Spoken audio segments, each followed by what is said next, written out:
நண்பர்கள் அனைவருக்கும் அன்பான வணக்கம். அனைவரும் நலம்தானே? இறையருள் குரு அருளால் எல்லாரும் நல்லா இருப்பீங்க.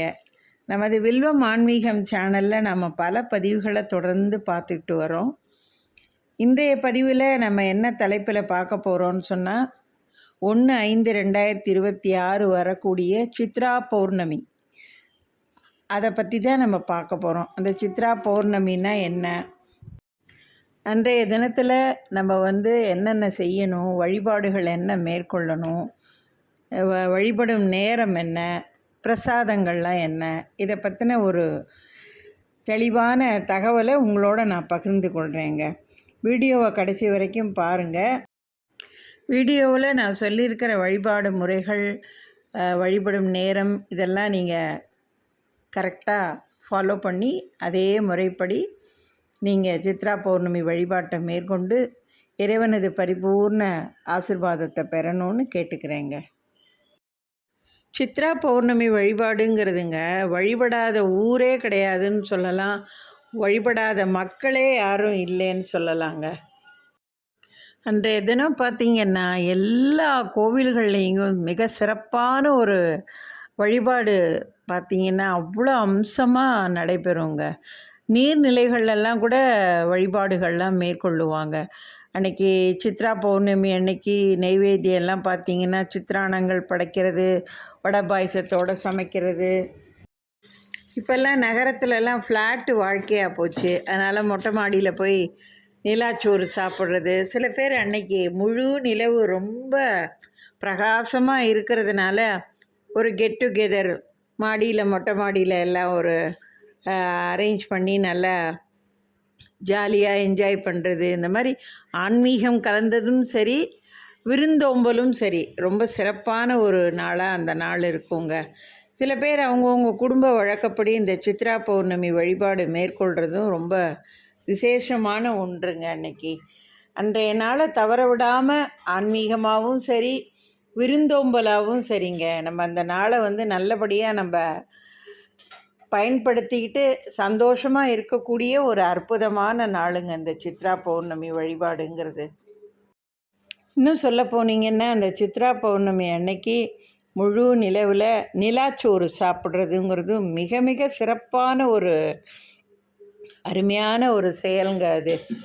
அந்த நாளை நம்ம நிச்சயம் தவற விடாமல் நல்லபடியாக கடைபிடிக்கணுங்கிறது தான் அவங்க எல்லாரையும் நான் கேட்டுக்கிறேன். மிக சிறப்பான ஒரு விழான்னு பார்த்திங்கன்னா மதுரையில் வைகை ஆற்றில் கள்ளழகர் ஆற்றில் இறங்குறதுங்கிறது இந்த பௌர்ணமி தினத்தன்னைக்கு தாங்க.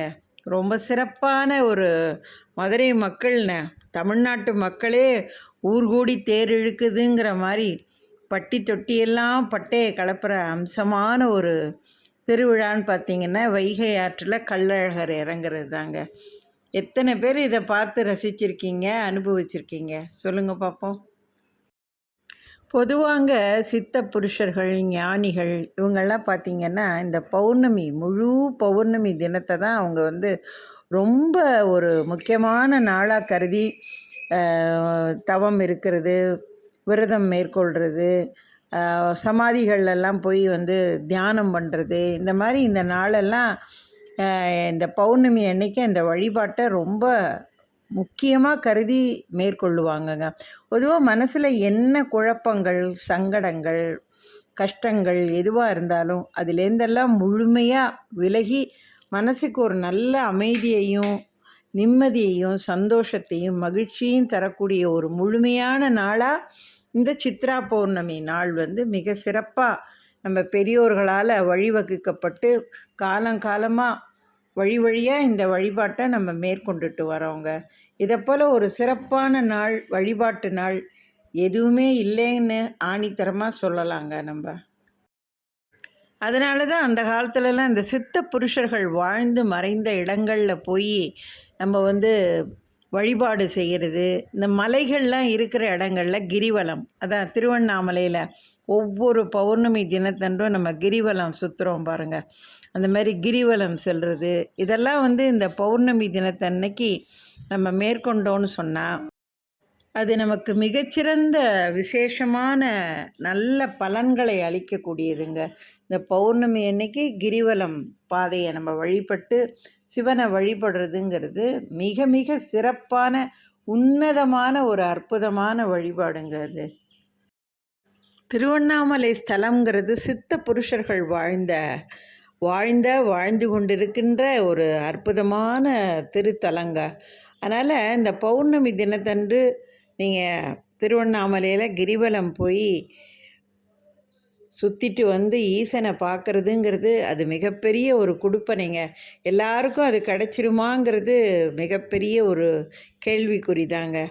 அதனால் நீங்கள் பத்தாததுக்கு அந்த கூட்டத்தில் போய் நம்ம மாட்டிக்கிட்டு சுத்த முடியாமல் நடக்க முடியாமல் படாத அவஸ்தைப்படுறதுக்கு பதிலாக நம்ம ஊர்லேயே உள்ள சிவன் கோயில்லையே நம்ம கிரிவலமாக நம்ம சிவன் கோயிலை வலதுபுறமாக சுற்றி வரலாங்க. என்னம்மா சொல்கிறீங்க நீங்கள்? எல்லோரும் கிரிவலன்னா திருவண்ணாமலைக்கு தானே போவாங்க, நீங்கள் என்ன கோயிலை சுற்றுங்கன்னு சொல்கிறீங்கன்னு. ஆமாங்க, நம்ம ஊரில் இருக்கிற சிவன் கோயில், அது பெரிய கோயிலாக இருக்கட்டும் சின்ன கோயிலாக இருக்கட்டும் எந்த கோயிலாக இருக்கட்டும், கோயிலில் உள்பிரகாரம் வெளிப்பிரகாரம்னு நம்ம வலம் வர்றதுக்கெல்லாம் கோயிலில் இடம் இருக்குது. அதனால் நீங்கள் சிவனை முறையாக வழிபட்டுட்டு 11 முறை 21 முறை 54 முறை, ஏன் உங்களால் முடிஞ்சால் கோவில் சின்னதாக இருந்தாலும் சரி பெருசாக இருந்தாலும் சரி 108 முறை சிவன் கோயிலை வலம் வந்தாலே அது நீங்கள் திருவண்ணாமலையில் கிரிவல பாதையை சுற்றி வந்ததுக்கு சற்றும் குறையாத ஒரு பலனை நிச்சயமாக அளிக்குங்க. நீங்கள் இதை செஞ்சு பாருங்கள், அப்புறம் உங்களுக்கு அதோட பலனும் அதோட தெய்வ அம்சமும் உங்களுக்கு புரியுங்க. அன்றைய நாளில் நாங்கள் தியானம்லாம் செய்யணுன்னு விருப்பப்படுறோம்னா தாராளமாக தியானம் செய்யலாம். சில பேர் சொல்லலாம், எங்கள் ஊரில் சிவன் கோவில் இல்லைம்மா, முருகன் கோவில் தான் இருக்குது, மலை கிடையாது, கோவில் இருக்குது, ஆனால் கோயிலில் முருகர் கோவில் தான் இருக்குது, சிவன் கோவில் இல்லைம்மா எங்கள் ஊர்லன்னா ஒன்றும் பிரச்சனை இல்லை. முருகனையே நீங்கள் தாராளமாக வழிபட்டு, அப்பனுடைய பையன்தானே முருகனே, அதனால் 2 பேருக்கும் ஒரே சக்தி வலிமை எல்லாம் உண்டு. அதனால் முருகனை சிவனாக மனசில் நினச்சி அதே நீங்கள் முருகன் கோவில்லையே உங்களால் முடிஞ்ச அளவுக்கு நீங்கள் சிவனை நினச்சி தியானம் பண்ணி இதே மாதிரி கிரிவல பாதையை எப்படி சுற்றி வரோமோ அதே மாதிரி இந்த முருகன் கோவில்லையும் நீங்கள் உங்களால் எத்தனை முறை முடியுமோ நீங்கள் பிரதட்சணமாக நீங்கள் வலம் வந்து அங்கேயும் நீங்கள் வேண்டலாம், ஒன்றும் தப்பே கிடையாது. சிவனே முருகன், முருகனே சிவன், 2 பேரும் ஒன்று தான், 2 சக்திகளும் ஒன்று தான். நீங்கள் அன்றைய நாளையில் சிவனை வழிபடுறது மாதிரியே முருகனை வழிபடலாம், அம்பாளை வழிபடலாம், நாராயணரை வழிபடலாம், எந்த தெய்வங்களை வேணாலும் அன்றைய தினத்தில் நீங்கள் வழிபடலாங்க. சிவனை மட்டும்தான் வழிபடணும்னு இல்லை. இன்னும் சொல்ல போனீங்கன்னா சத்யநாராயண விரதம்ங்கிறது மிகப்பெரிய உன்னதமான அற்புதமான ஒரு விரதம்ங்க. ஒவ்வொரு பௌர்ணமி தினத்தன்னைக்கும் இந்த சத்யநாராயணருக்கு விரதம் இருந்து வழிபடுறவங்க யாராக இருந்தாலுங்க அவங்க வாழ்க்கையில் சந்தோஷமும் சகல சௌபாக்கியங்களும் ஐஸ்வர்யங்களும் வீட்டில் மன நிம்மதியும் சந்தோஷமும் மகிழ்ச்சியும் நிலவுங்கிறது ஆணித்தரமான உண்மைங்க. இதை எத்தனை பேர் சத்யநாராயண பூஜை செய்கிறீங்கன்னு எனக்கு தெரியாது. செய்கிறவங்க அத்தனை பேரையும் நீங்கள் கேட்டு பாருங்கள். அந்த நாராயணனுடைய அற்புதத்தை அவ்வளோ அருமையாக எல்லாரும் சொல்லுவாங்க. அவனால் வாழ்க்கையில் உயர்ந்தவங்க எத்தனையோ கோடி பேர், அதில் நானும் ஒருத்தி. அதனால் நான் அதை சொல்கிறேன். பௌர்ணமி வழிபாடுங்கிறது மிகச்சிறந்த வழிபாடுங்க. இன்னும் சொல்ல போனீங்கன்னா குலதெய்வத்தினுடைய அப்படியே ஆக்ரோஷ சக்தி பாருங்கள். அந்த பௌர்ணமி தினத்தன்னைக்கு பூமியில் அவ்வளோ பிரகாசமாக இருக்குங்க. கண்டிப்பாக அன்னைக்கு குலதெய்வத்தை போய் நீங்கள் குடும்பத்தோடு போய் எல்லாம் கோயிலில் வழிபட்டு உங்களால் முடிஞ்ச வழிபாடுகளை மேற்கொண்டு ஒரு வெத்தலை பாக்கு பழம் தேங்காய் வச்சு ரொம்ப சிம்பிளாக குலதெய்வத்தை வேண்டிட்டு வாங்க. நீங்கள் வேண்டிட்டு வீட்டுக்கு வர்றதுக்குள்ளே உங்கள் பிரார்த்தனைகள் அத்தனையும் நிச்சயமாக நடக்குங்கிறது எந்தவித மாற்று கருத்தும் இல்லைங்க. இன்னும் குறிப்பாக சொல்லணுன்னா இந்த சத்யநாராயண விரத பூஜையை நீங்கள் முதல்ல வீட்டில் தொடங்கி பூஜையை ஆரம்பிக்கணும் செய்யணும்னு விருப்பப்படுறவங்க யாராக இருந்தாலும் நீங்கள் முதல்ல தொடங்குறது சத்யநாராயண பூஜை இந்த சித்ரா பௌர்ணமி அன்னைக்கு தாங்க நீங்கள் ஆரம்பிக்கணும். அதுலேருந்து ஆரம்பித்து தான் தொடர்ந்து ஒவ்வொரு பௌர்ணமிக்கும் நீங்கள் இந்த நாராயண விரத பூஜையை நீங்கள் மேற்கொள்ளணுங்க. விருப்பம் உள்ளவங்க தவறாமல் வர இந்த சித்ரா பௌர்ணமியை அன்னையிலேருந்து சத்யநாராயண விரத பூஜையை தொடங்கி நீங்கள் செஞ்சு பாருங்கள். அப்புறம் பாருங்கள் உங்கள் வாழ்க்கையில் என்னென்ன அற்புதங்கள்லாம் நடக்குதுன்னுட்டு. இன்றைய தினங்க நீங்கள் அம்பிகையுடைய அதாவது அம்பாளுடைய வழிபாடையும் நீங்கள் மேற்கொள்ளலாங்க. அடுத்தது பிறையை நெத்தியில் சூடின 3 கடவுள் நீங்கள் வேணால் நல்லா கவனித்து பாருங்கள். சிவன் தலையிலையும் இருக்கும், அம்பிகையோட தலையிலையும் இருக்கும், விநாயகருடைய தலையிலையும் இருக்குங்க. இந்த 3 தெய்வங்கள் தான் சந்திரனை தனது தலையில் பிறையாக சூடிக்கொண்டது. அதனால் இந்த சித்ரா பௌர்ணமி அன்னைக்கு இந்த 3 தெய்வங்களை நம்ம ரொம்ப சிறப்பான முறையில் நம்ம வழிபட்டோம் அப்படின்னு சொன்னால் வாழ்க்கையில் சகல சௌபாக்கியங்களும் கிடைக்கும். எல்லாம் சொன்னீங்கம்மா, முக்கியமான ஒரு ஆளை சொல்லலைன்னா கரெக்டு. யார்? சித்திரகுப்தன். இந்த சித்திரகுப்த வழிபாடும் பார்த்திங்கன்னா இன்றைக்கி இந்த சித்ரா பௌர்ணமி அன்னைக்கு தாங்க ரொம்ப சிறப்பாக மேற்கொள்ளுவாங்க. நிறைய வீடுகளில் இந்த சித்திரகுப்த வழிபாடை அவங்கவுங்க குடும்ப வழக்கப்படி முறைப்படி ரொம்ப சிறப்பாக அதை கடைபிடிச்சிட்டு வராங்கங்க இன்றளவும். சித்திரகுப்தரை ஏன் இந்த நாளையில் நம்ம வழிபடணும், அதுக்கே அவ்வளோ முக்கியத்துவம் அப்படின்னு பார்த்திங்கன்னா, சித்திரகுப்தரை வழிபடுறதுனால நம்முடைய மனசுலேயும் சரி, நம்முடைய நல்ல எண்ணம், நல்ல சிந்தனை, நம்முடைய நடத்தைகள், செயல், பேச்சு, ஒரு மனிதனாக பிறந்த நமக்கு ஒரு நல்ல ஒழுக்கம், நல்ல பண்பு, இதெல்லாம் நமக்கு நல்லா வரணும், நம்மோட நல்லா இருக்கணும் அப்படின்னு நம்ம நினைக்கிற ஒவ்வொருத்தரும் இந்த சித்திரகுப்த வழிபாடை நம்ம மேற்கொள்ளும் பொழுது சகல நன்மைகளும் சகல யோகங்களும் நமக்கு நிரந்தரமாக கிடைக்கும் அப்படின்னு ஒரு ஆணித்தரமாக நம்பப்படுறதுனால இந்த சித்திரகுப்த வழிபாடுங்கிறது ரொம்ப முக்கியத்துவம் ஒன்றாக கருதப்படுதுங்க. இப்போ பௌர்ணமி, சித்ரா பௌர்ணமின்னா என்ன, அதோட முக்கியத்துவம் என்ன, ஏன் பௌர்ணமி வழிபாட்டை நம்ம மேற்கொள்ளணுங்கிறதெல்லாம் நம்ம பார்த்தோம். இப்போ பௌர்ணமி என்றைக்கு ஆரம்பிக்குது, எப்படியெல்லாம் வழிபாடை மேற்கொள்ளணும், நைவேத்தியங்கள்லாம் என்ன அப்படிங்கிறத பற்றியெல்லாம் நான் இப்போ அடுத்தடுத்து ஒன்று ஒன்றா சொல்கிறேன். நீங்கள் கவனமாக கேட்டு அதை முறையாக பின்பற்றி வழிபாட்டை மேற்கொள்ளுங்கங்க.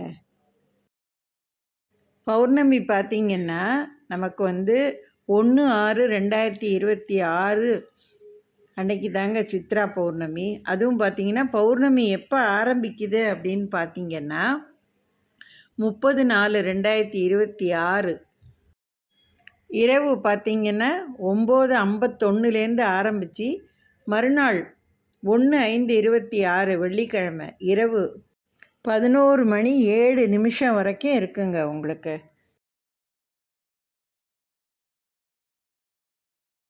இப்போ பௌர்ணமி வழிபாடு என்னைக்கு பண்ணணும்னு பார்த்திங்கன்னா 1/5/26 அன்னைக்கு காலையில் 9:10 10:20 வரைக்கும் உங்களுக்கு டைம் இருக்குங்க. அந்த நேரத்தில் நீங்கள் பௌர்ணமி வழிபாட்டை மேற்கொள்ளலாம். அன்றைய தினம் சத்யநாராயண விரத பூஜையும் மேற்கொள்கிறவங்க அவங்க எப்போ பூஜையை ஆரம்பிக்கணும் அப்படின்னா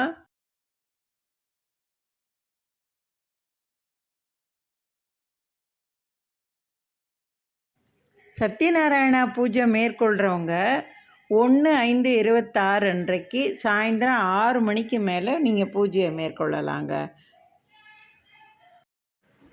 சித்ரா பௌர்ணமி அன்னைக்கு இந்தந்த தெய்வங்களை தான் கும்பிடணும்னு ஒன்றும் கிடையாது. நான் ஏற்கனவே சொன்ன மாதிரி சிவன், முருகன், அம்பாள், நாராயணன், சித்திரகுப்தன் அப்படின்னு நம்ம குலதெய்வம் எல்லா தெய்வங்களையுமே அன்னைக்கு நீங்கள் வழிபடலாங்க. எந்த நேரத்தில் வழிபடணும், என்னென்ன மாதிரி வழிபடணுங்கிறதெல்லாம் நான் முதல்லே உங்களுக்கு தெளிவாக நான் சொல்லிட்டேன்.